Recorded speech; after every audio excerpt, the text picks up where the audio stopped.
Seth Bauer Show. Today we have prepared a special program for you. Does anyone know what happened 5 years ago on September 2nd?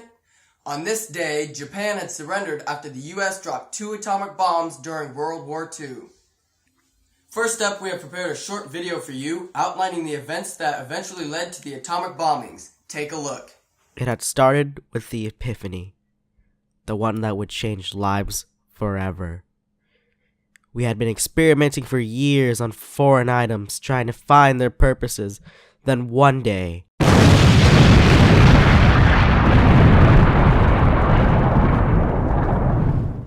we had to tell them before it was too late. The project was reluctantly approved by Franklin D. Roosevelt, started in Manhattan, New York, then finished in Los Alamos, New Mexico. The project was kept in top secret. So secret, in fact, that President Truman didn't even know about it until he became President Truman. Any exposure would lead the Axis powers towards similar ideas and would thus be a threat to the United States.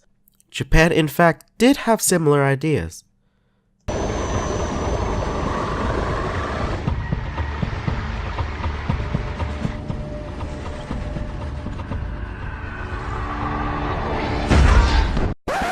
After the success at the Trinity site, we started development on the 2 bombs that would be dropped in Japan, Little Boy and Fat Man. President Truman expressed his feelings on that day. Nobody is more disturbed over having to use the atomic bomb than I am. My object is to save as many American lives as possible. For myself, I certainly regret being forced to use this atomic bomb, which will wipe out whole populations because of the pig-headedness of the leaders of a nation.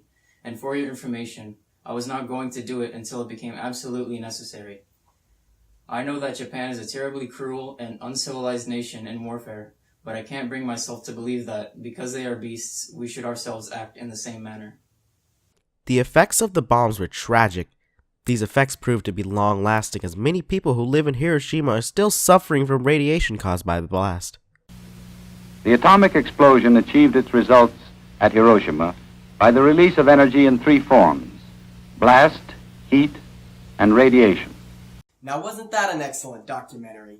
Next up, we have a special guest, one of the main leaders of the Manhattan Project. Please welcome theoretical physicist J. Robert Oppenheimer.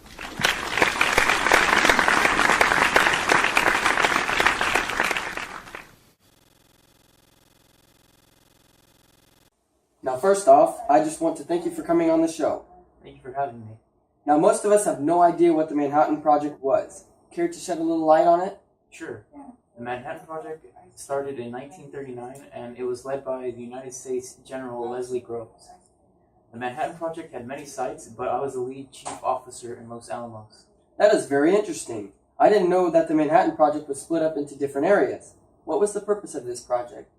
The Manhattan Project contained a scientific community that had worked on creating an atomic bomb after the Germans had split an atom in 1938. This project was so secretive that Truman did not even know about it until he became president. I'm glad that I wasn't a part of that project. My mouth is as big as the Mississippi River.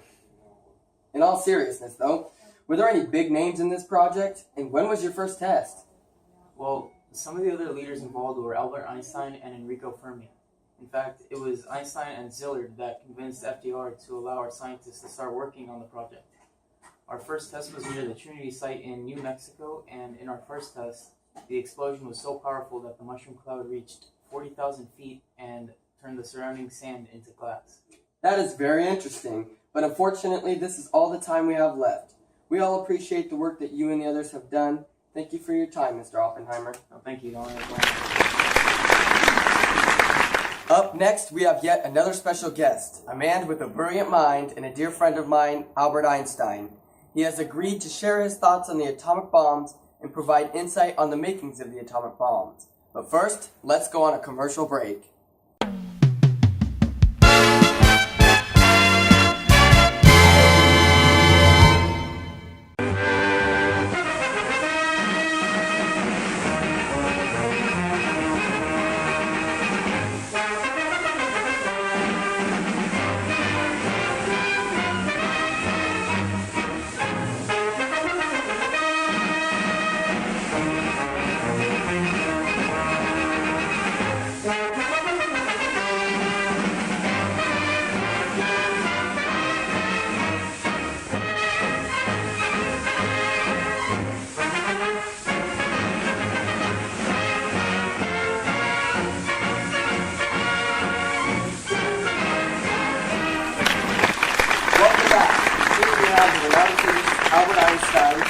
here to educate us on the atomic bomb and its physics, along with people's justification for using it. Now, first off, I just want to thank you for coming on the show. Please give us a little insight on your thoughts on using the atomic bomb and why everyone felt they needed to use the atomic bomb. Well, people during that time had a lot of anger and resentment towards the Japanese for Pearl Harbor attack, but they also felt the atomic bomb was justified. Many believed that dropping the bombs would actually save the lives of the Japanese civilians, as many were actually malnourished and close to death due to food rationing. It must have been very difficult for you to help create this devastating bomb that killed or wounded nearly 250,000 people. I can't imagine how you felt afterwards. Is it true that people thought that dropping the bombs would save not only Japanese lives, but also American lives? Yeah, that's true. I was devastated after I saw the immense effect the atomic bomb had, though. If I would have realized this was going to happen, I would never have written that letter. I agree, however, sometimes things have to be done in the sake of preserving our own nation. Please describe the differences in structure and physics of the two bombs. Okay, no problem. To start with, both of the atomic bombs are operated using nuclear fission. Nuclear fission occurs when a neutron strikes the nucleus of either a uranium-235 or a plutonium-239 isotope, causing a large amount of energy to be released. This fission creates a chain reaction which causes more atoms to undergo fission, which causes a huge explosion. Wow, it must be an incredibly tedious and lengthy process. It was. It took us 8 years. Little Boy was built using a gun-type design that shot one amount of U-235 on another to combine the two masses, which set off a nuclear fission chain, which would eventually detonate the bomb. This was done quickly enough so the two masses didn't spontaneously fission, which would have led to no explosion. But unlike the gun-type method used by Little Boy, the Fat Man used an implosion method. This method used a series of perfectly timed explosions which continued to occur until the plutonium was so condensed that it reached a critical mass, causing an explosion. Incredible. Sadly, we are out of time. I really appreciate you coming on and giving us this information. Thank you. Thank you very much. Lastly, we have one more special guest. She is an actual survivor from Hiroshima, and she has agreed to come on the set and tell her story. But first, we have a short intermission. Don't go away.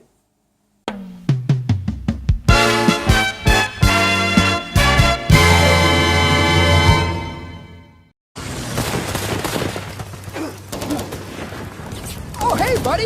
It's your great-granddad here. In case you haven't noticed, I'm kind of busy fighting for your freedom in this little thing called the Second World War. But now, you're using that freedom to hurl insults at celebrities on. Listen, hashtag, you're not gonna fight like a man. You at least shave like a man. Excuse me.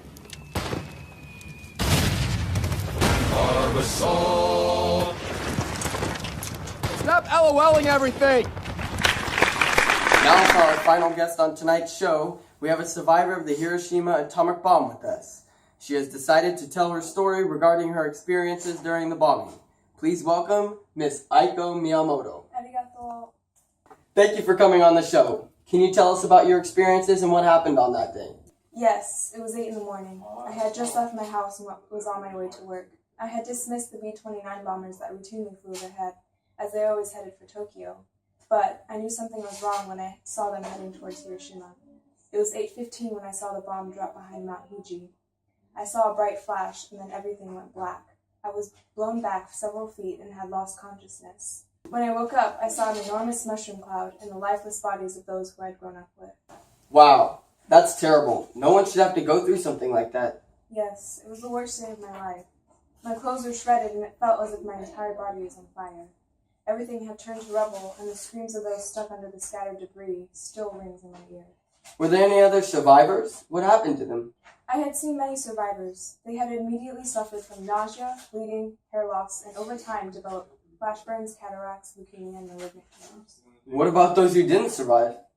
The initial explosion had killed around 65,000 instantly, and another 70,000 had seriously injured and made homeless. There are some who justify using the atomic bomb saying that it saved American lives, meaning it was absolutely necessary. Do you agree with this? I understand where they're coming from. However, Japan was on the verge of collapsing by 1945, so the atomic bombs were not needed at this point in time in war. In addition, Truman had willfully ignored Tokyo's attempts to negotiate a surrender just a few months earlier, and had rejected any other alternatives to the bomb. So you're saying that Japan wasn't the only pig-headed country in this war, then? Yes, definitely. Unfortunately, this is all the time that we have left.